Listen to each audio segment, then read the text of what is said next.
Assalamualaikum warahmatullahi wabarakatuh. Perkenalkan, nama saya Lutfi Setia Pangestu. Saya berasal dari Universitas Islam Blitar, Blitar. Nah, sekarang saya sedang berada di markas besar Geronimo Ikan Koi Farm yang tepatnya terletak di Dusun Kuwut, Desa Kemloko, Kecamatan Legok, Kabupaten Blitar.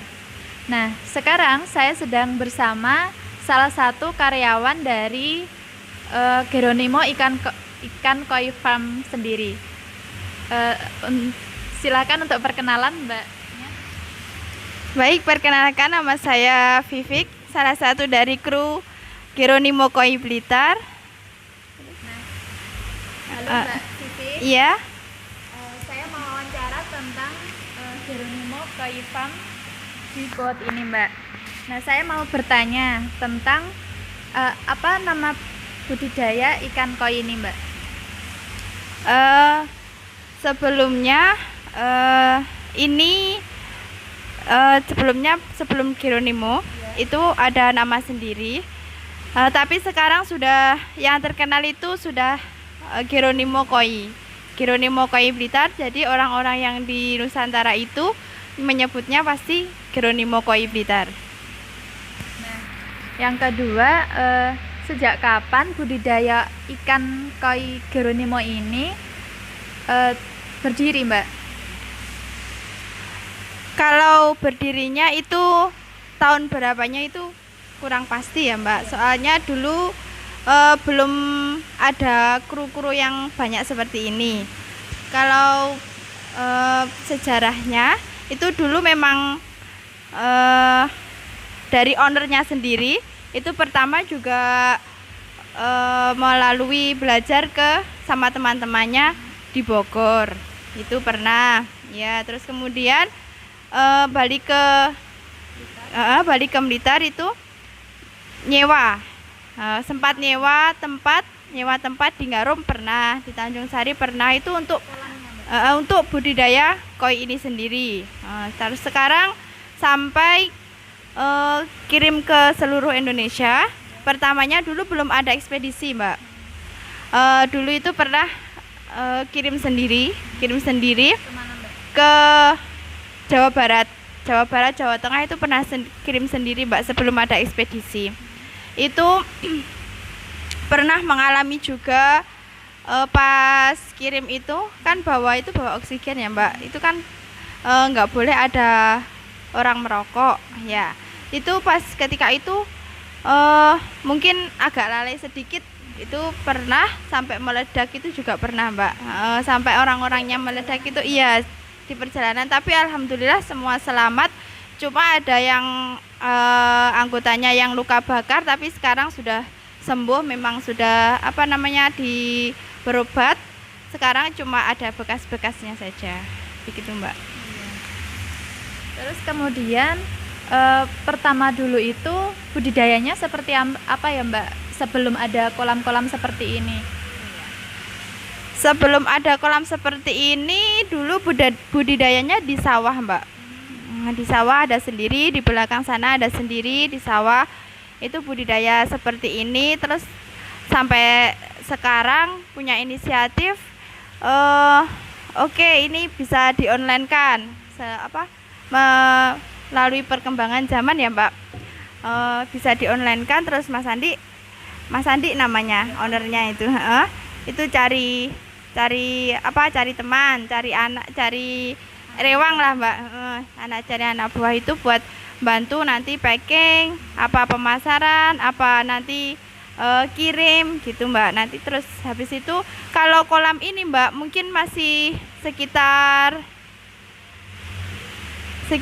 berapa tahun ya, masih belum lama, Mbak. Kalau kolam ini masih 1 tahun, Mbak. Dulu kolamnya cuma yang di sana itu yang pakai vet itu namanya, Mbak, yang dari terpal itu. Apa namanya, Mbak? Vet, kolam vet. Iya, kolam vet itu yang dari terpal itu cuma beberapa gitu. Terus akhirnya berkembang bikin kolam filter seperti ini. Nah, akhirnya ada ekspedisi juga yang sebenarnya belum ada, Mbak, ekspedisi itu. Terus habis itu Mas Andi berusaha ke ekspedisi bis, terus kereta, terus travel, itu akhirnya bisa ditembusi, bisa kirim ke Terus kemudian untuk budidaya koi sendiri ini caranya bagaimana, Mbak? Misalkan makannya diberi makan itu mulai jam berapa sampai jam berapa gitu. Biasanya begini, Mbak. Kalau ikan habis panen dari sawah, itu tidak bisa langsung masuk ke kolam. Tidak bisa langsung ke kolam filter seperti ini, nggak bisa, Mbak. Kalau habis panen itu ditaruh kolam biasa yang kan di sini ada 2, Mbak, tempatnya. Yang satu di sana yang di dekat SD. Ya, itu ada kolamnya tapi nggak kolam filter, kolam biasa cuma ada aerator saja. Itu ditaruh situ biar bersihkan badan aja, Mbak, ikannya biar bersihkan badan. Nanti kalau sekitar 2 hari itu diangkat, ditaruh sini, di karantina. Di karantina dulu, Mbak. Di karantina yang di akuarium itu, Mbak, sekitar 3-4 hari. Itu habis itu nanti kalau sudah lolos karantina, kalau memang belum dikirim, bisa ditaruh kolam filter seperti ini. Ini namanya berarti kolam filter. Kolam filter. Terus itu kolam Vet, iya. yang di sana ada Tempat karantina akuarium. Terus habis itu misalkan dikirim ya, Mbak. Misalkan dikirim nanti misalkan dikirim dari tempat tujuannya, itu ikan tidak boleh langsung dimasukkan ke kolam. Ya, direndam dulu sekaligus kantongannya di kolamnya. Ya, sekitar 20 menit. Sekitar 20 menit. Habis itu tujuannya untuk apa? Tujuannya itu untuk mengadaptasi sama air yang di sana, Mbak. Habis itu setelah 20 menit itu ikannya saja dikeluarkan, Mbak. Nggak usah sama airnya. Airnya yang di kantongan itu dibuang. Habis itu dipuasakan, Mbak. Dipuasakan 3 hari, nggak diberi makan.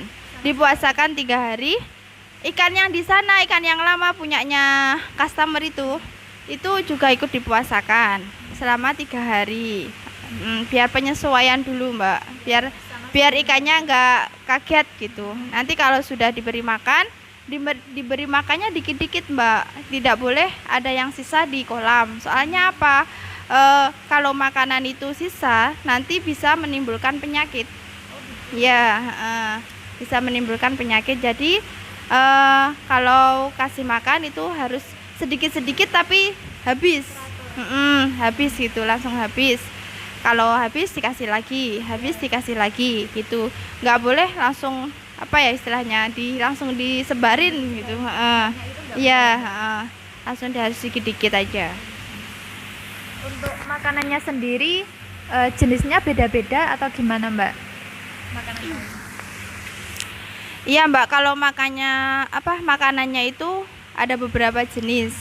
Tapi yang lebih umum itu kita pakai Hiroyuki. Yang kan Hiroyuki kan ada 3 kan, Mbak. Ada yang warna merah, kuning, sama biru. Ya. Itu bentuknya gimana? Untuk pelet seperti ini, Mbak. Seperti itu. Ada kalau yang kuning itu buat pertumbuhan, Mbak. Kalau yang merah itu buat bulky. Bulky itu kayak ada punuknya gitu loh, Mbak. Kan ada kan ikan yang punya bakat berpunuk gitu. Ya, terus yang kalau di sini, kalau yang umum itu pakai yang kuning, Mbak, Hiroyuki kuning yang growth and color itu yang buat pertumbuhan itu.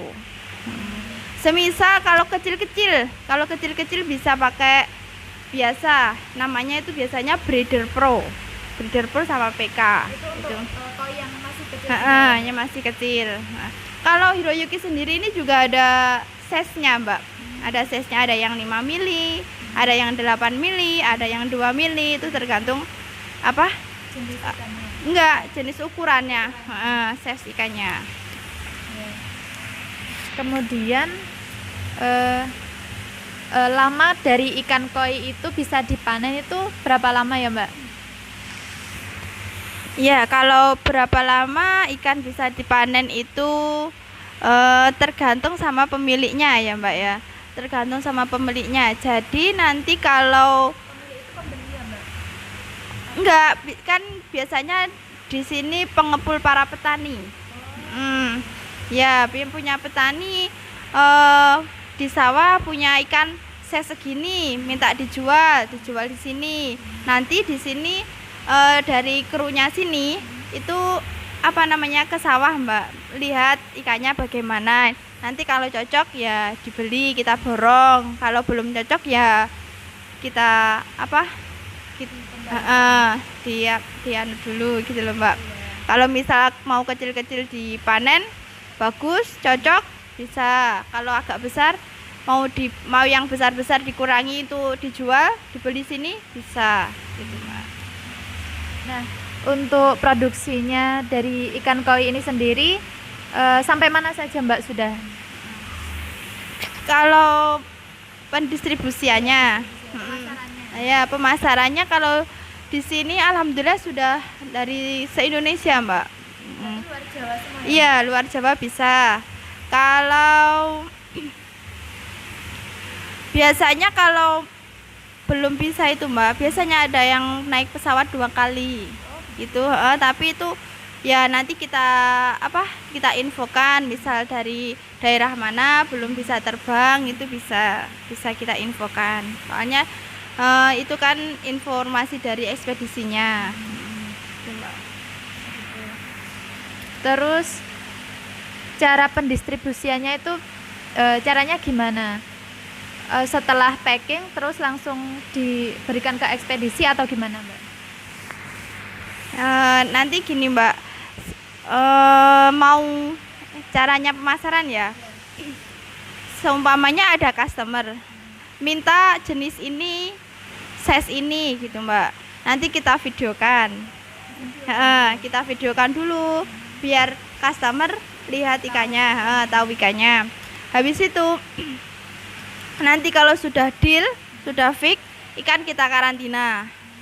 Kan kita karantina sekitar 4 hari. Soalnya memastikan ikan itu benar-benar sehat, Mbak. Kalau belum sehat kita nggak berani ngirim. Kalau cara mengetahui ikan itu sehat itu caranya gimana? Ya ada itu namanya apa? Ada ciri-cirinya. Kalau ikan itu sakit, itu biasanya di badannya itu ada merah-merah gitu. Itu namanya biasanya ada yang kena kutu, ada yang ya merah-merah gitu loh, Mbak. Kayak itu biasanya belum lolos karantinanya belum maksimal. Terus habis itu kalau sudah lolos karantina, kita mintanya sana mau dikirim hari apa. Kalau minta dikirim hari ini, berarti kalau sudah menyelesaikan administrasi, Mbak, kita berani ngirim. Kalau kita berani ngirim, habis itu kita packing. Packing pertama itu biasanya pakai itu dulu, Mbak, pakai garam. Air sama garam aja. Ditaruh plastik gitu. Iya, ditaruh kantongan itu, Mbak. Habis itu nanti packing kedua itu kantongan sama dikasih Lukastop namanya, Mbak. Itu cairan warna hijau. Cairan warna hijau itu fungsinya untuk apa? Fungsinya itu untuk nanti kalau ada gesekan di perjalanan itu, Mbak. Jadi lendirnya itu tetap itu menjaga. Udah habis itu dikantongi, Mbak. Habis itu kalau cuma bukan luar Jawa ya, Mbak ya. Kalau ekspedisi kereta atau bus atau travel itu dimasukkan ke box. Ke box, Mbak, kardus.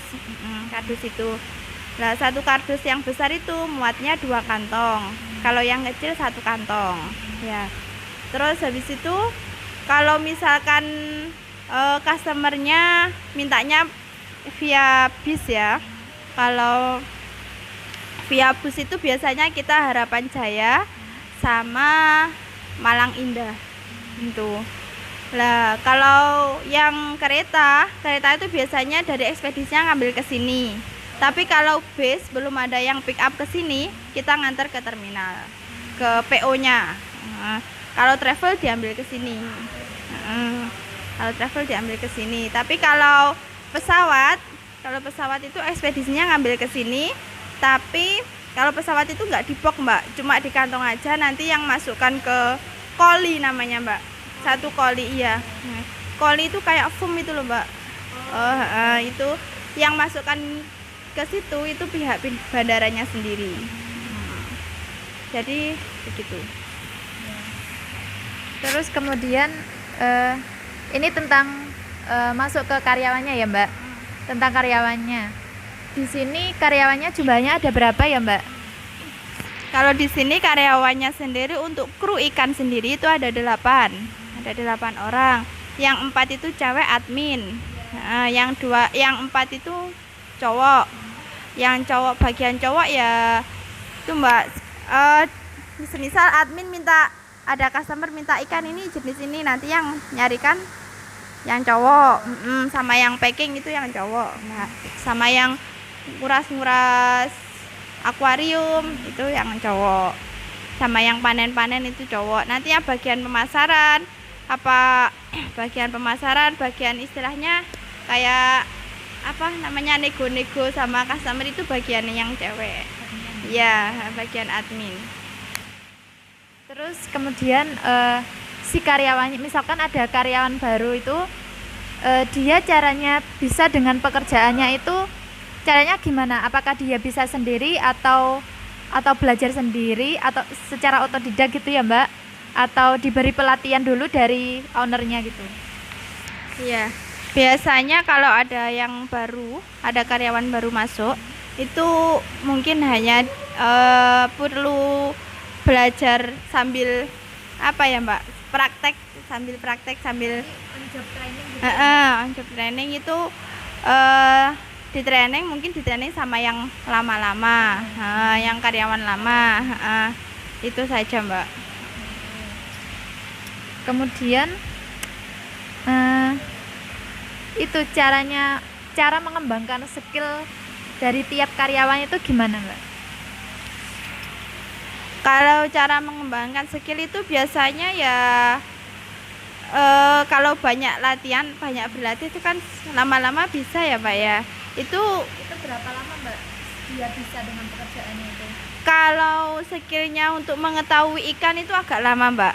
Misal ini ikannya bagus, kalau jenis itu kan enak dipelajari ya Mbak. Kalau yang ini jenis ini kan sudah ada namanya sendiri. Tapi kalau corak, pola, warna, bagusan yang mana ikan ini bagus atau enggak itu butuh waktu agak lama Mbak. Memang itu butuh ketelitian, butuh kesabaran, butuh untuk belajar itu. Terus ini kembali ke ikannya ya Mbak. Dari ikannya sendiri per ekornya itu kisaran berapa ya Mbak? Apa tergantung harganya itu tergantung motif atau jenis atau besar kecilnya ikan? Iya Mbak. Untuk ikan koi itu begini. Ada yang ukuran kecil tapi mahal. Ada yang ukuran besar tapi murah. Berarti itu tergantung pola sama warna. Tergantung pola sama warna sama teksturnya itu Mbak. Misal beda-beda. Misal jenis kohaku itu kan mulai dari kecil sampai besar ada Mbak. Tapi kan ada yang kecil tapi bagus, itu bisa mahal Mbak. Kalau agak besar belum begitu bagus, itu murah bisa. Itu jenisnya ada berapa ya Mbak? Jenis dari ikan koi sendiri? Ada buahnya Mbak jenis ikannya itu. Ada kohaku, sanke, soa, siro, ada ogon, ada matsuba, ada platinum, ada karasi. Itu buahnya Mbak. Iya. Kohaku saja itu ada tanco kohaku, ada tanco sanke gitu Mbak. Buahnya kalau Mbaknya hafal itu sejak kapan Mbak? Hafal dari kalau berapa lama hafalnya? Kalau saya di sini mungkin masih sekitar setengah tahun Mbak. Mungkin saya masih cuma hafal nama-namanya, tapi kalau jenis sama jenis ikannya itu masih belum tahu persis ya Mbak? Iya, kalau jenis kalau cuma tanco sanke yang umum itu sudah sudah bisa Mbak. Tapi kalau lebih ke mendalamnya kan ada lebih ke yamabuki ogon kayak gitu, itu mesti ada. Kalau kohaku yang coraknya gini jadi apa namanya gitu saya belum begitu ngerti Mbak. Nah, untuk omsetnya sendiri ya Mbak, omsetnya itu per bulannya berapa Mbak? Penjualan sampai itu. Kalau omset per bulannya itu yang tahu cuma owner Mbak. Ya, tapi kalau kita dari admin itu biasanya per minggu ada setorannya sendiri Mbak. Kisarannya Mbak, kisarannya berapa sampai berapa gitu? Kisarannya berapa ya Mbak? Kita 4 admin. Mungkin sekitar belum tahu Mbak, soalnya admin per admin itu beda. Terus kita setorannya langsung ke ownernya. Per admin itu memiliki tugas sendiri-sendiri gitu ya, Mbak? Punya langganan sendiri Mbak, punya customer sendiri-sendiri gitu. Ya, terus gini, di masa pandemi COVID ini kan banyak budidaya atau pekerjaan yang menurun ya Mbak karena dampak COVID ini. Kalau budidaya ikan koi ini sendiri, apakah terkena dampak dari COVID ini apa enggak Mbak? Dampaknya seperti apa? Enggak. Kalau mungkin di budidaya koi ini dampaknya lebih ke pendistribusian ya. Pendistribusian kemarin sempat berhenti Mbak, soalnya di mana-mana kan nggak boleh lockdown ya, nggak boleh kirim. Sekarang sudah mulai lagi, sudah bisa berjalan lagi alhamdulillah. Nah, ini yang terakhir Mbak, pesan Mbak untuk para mahasiswa, kan ini untuk mahasiswa di luar Jawa juga, ada yang dari Medan, ada yang dari Jakarta gitu.